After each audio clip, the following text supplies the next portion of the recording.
ஸ்ரீ குருப்யோ நமஹ. ஹரிஹி ஓம். அன்பார்ந்த ஜீ தொலைக்காட்சி நேயர்கள் அனைவருக்கும் ஆன்மீக ஒளியின் மூலம் உங்களை சந்திப்பதில் பெருமகிழ்ச்சி அடைகிறோம். இன்றைய தினத்திலே அருகம்புல்லுடைய விசேஷத்தை பற்றி சிந்திக்க போகிறோம். இப்போ இந்த அருகம்புல் சாஸ்திர ரீதியாக எப்படி விநாயகருக்கு பிரீத்தியானது அப்படின்னு சிந்திக்கும் பொழுது, கைலாச பர்வதத்தில் பார்வதி பரமேஸ்வரன் பால கணபதி அப்படியே அழகாக விளையாடின்னு இருக்கார். அப்போ பார்வதி தேவி பால கணபதியை கூப்பிட்டு, விநாயகா, இந்த கைலாசத்தில் அக்கம் பக்கத்துலெல்லாம் பூதங்கள்லாம் இருக்குது, நீ ஒரு குறிப்பிட்ட எல்லைக்கு அந்தண்ட போகாத அப்படின்னு காலங்காத்தால உபதேசம் பண்ணுறா. சரிம்மா, நீ சொல்கிறபடியே நான் எங்கேயும் போகலம்மா அப்படின்னு பாலகணபதி அழகாக சொல்கிறார்.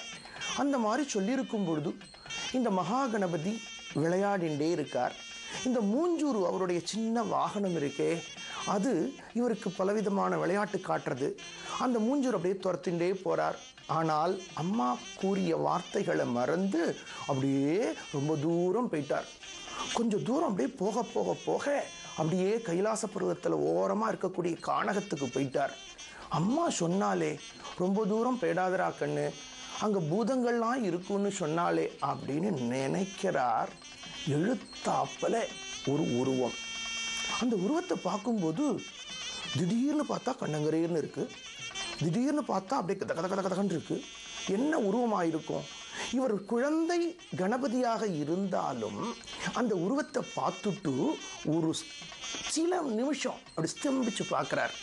ஆனால் அந்த தெய்வீகத்தன்மை அவருடைய மனசில் இருக்கிறதுனால, அம்பிகையினுடைய அனுகிரகத்தினாலே, கௌரி புத்திரனாக இருக்கக்கூடிய கணபதியினாலே அவரிடத்திலே தைரியம் இருக்கு. அந்த உருவத்தை பார்க்குறார். அந்த உருவம் யாருன்னு கேட்டேன்னா, அனலாசுரன் அப்படின்னு சொல்லக்கூடிய அசுரன். இந்த அனலாசுரன் யார் அசுரனை பார்த்தாலும் பயந்து ஓடிடுவா. ஆனால் ஒரு வித்தியாசமான குழந்தை, அதுவும் யானை முகத்தோட சின்னஞ்சிறு பாலகனா நம்மளை பார்த்து பயந்து ஓடாமல் இருக்காரே, அப்போ எப்படி அந்த குழந்தை நம்மளை கண்டு பயப்படலை அப்படின்னு அந்த அசுரன் இந்த குழந்தையினிடத்தில் பயத்தை உண்டு பண்ண வேண்டும் அப்படின்னு நினைக்கிறான். அந்த சமயத்தில் அந்த பால கணபதியை நோக்கி அந்த அனலாசுரன் வந்துட்டே இருக்கான். கிட்டக்க வந்தோடனே இந்த குழந்தைய பயமுறுத்துறான். ஆனால் இந்த கணபதி அஞ்சா நெஞ்சத்தோட அவனை பார்க்கிறார். அடே, நான் கௌரி புத்திரன், பார்வதி பரமேஸ்வரனுடைய குமாரன், என்னையா நீ பயமுறுத்துற அப்படின்னு நினைக்கும் பொழுது இன்னும் அந்த அசுரனுக்கு வேகம் ஜாஸ்தியாகிறது. வேகம் ஜாஸ்தியாகி அந்த பால கணபதியை ஹிம்சிக்கிறான். ஹிம்சிச்சோன்னே அந்த கணபதிக்கு ரொம்ப கோபம் வர்றது. அந்த மாதிரி கோபம் வரும் பொழுது பெரிய விஸ்வரூபம் எடுத்து அந்த அனலாசுரனை அப்படியே விழுங்கி விடுகிறார் அந்த கணபதி. அப்பேற்பட்ட அசுரனை அந்த பால கணபதி விழுங்கியதன் காரணத்தினாலே அவரது அங்கங்களில் அப்படியே அனலாக தகிக்கிறது. இந்த குழந்தை மூர்ச்சையாகி விழுந்துடுறார். இந்த பால கணபதி மூர்ச்சையாகி விழுந்தோடனே அவருடைய வாகனமாக இருக்கக்கூடிய மூஞ்சூறு ஓடி போய் நந்திதேவர்கிட்ட போய் பாலகணபதி மூர்ச்சையாயிட்டார்னு சொல்கிறார். நந்திதேவர் போய் பரமேஸ்வரனத்தை சொல்கிறார். அந்த பாலகணபதி இருக்கிற இடத்துக்கு வந்துடுறார். வந்தோடனே இந்த குழந்தையை எப்படியாவது காவந்து பண்ணணுமே அப்படின்னு நினைக்கும் பொழுது ஞானமே உருவான சரஸ்வதி தேவி அப்படியே பக்கத்தில் திரும்பி பார்க்குறா. பக்கத்தில் அருகம்புல் நிறையா இருக்குது.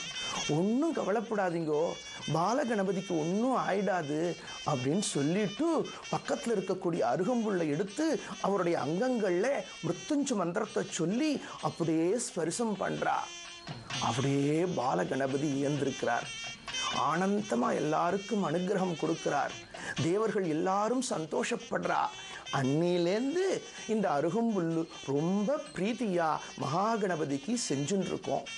சாஸ்திர சம்பிரதாயங்களில் இந்த அருகம்புல்ல தூர்வாவில்வம் அப்படின்னு சொல்கிறோம். தூர்வாவில்வ பிரியாய நமஹா அப்படின்னு அர்ச்சனை பண்ணுறோம். அதையே இன்னைக்கு மருத்துவ ரீதியாக ஆய்வு பண்ணி இயற்கை மருத்துவத்தில் அருமையான மருந்தா அருகம்புல்லை பயன்படுத்தின்னு இருக்கோம். அதை விஞ்ஞான ரீதியாக சிந்திக்கும் பொழுதும் பலவிதமான அதில் அனுகூலமான விஷயங்கள்லாம் இருந்துருக்கு அப்படிங்கக்கூடிய தத்துவத்தை உணர முடிகிறது. அன்றைய மெய்ஞான சிந்தனைகள் இன்றைய விஞ்ஞான பூர்வமாக நிரூபிச்சுருக்கு.